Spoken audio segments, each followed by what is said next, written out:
साथियों,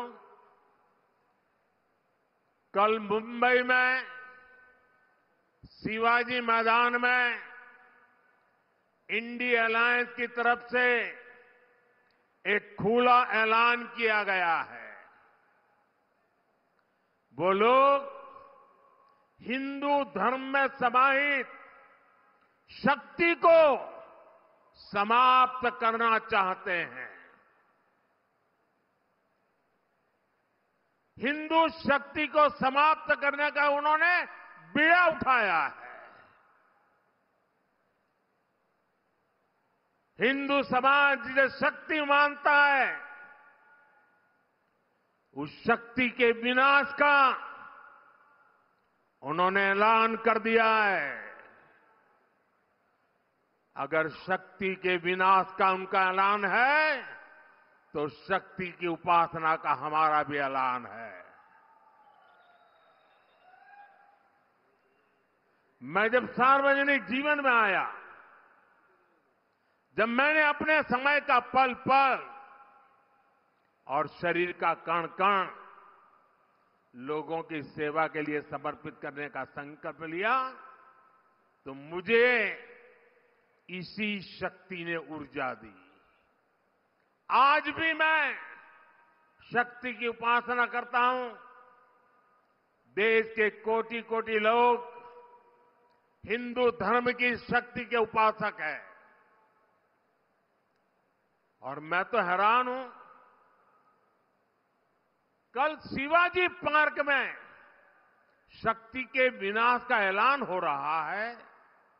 जब मैंने सुना तो मैं सोच रहा था, बाला साहब आप ठाकरे जी, बाला साहब ठाकरे जी, उनकी आत्मा को कितना दुख पहुंचा होगा। शिवाजी पार्क में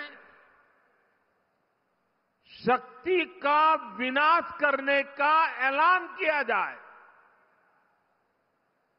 वो भी शिवाजी पार्क में, और उस भूमि पर जहां का बच्चा बच्चा जन्म से जय भवानी जय शिवाजी का मंत्र लेकर के बड़ा होता है। छत्रपति शिवाजी महाराज तुळजा भवानी से आशीर्वाद लेकर के हिंदवी स्वराज की स्थापना के लिए निकल पड़े थे। वे शक्ति के उपासक थे, और उसी शिवाजी पार्क में शक्ति के विनाश का ऐलान किया जाता है। और कौन लोग मंच पर बैठे थे, पता नहीं बाला साहब की आत्मा को क्या होता होगा।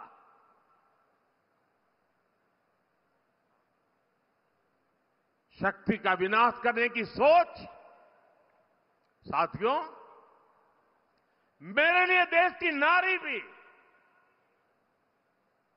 इसी शक्ति का प्रतिबिंब है।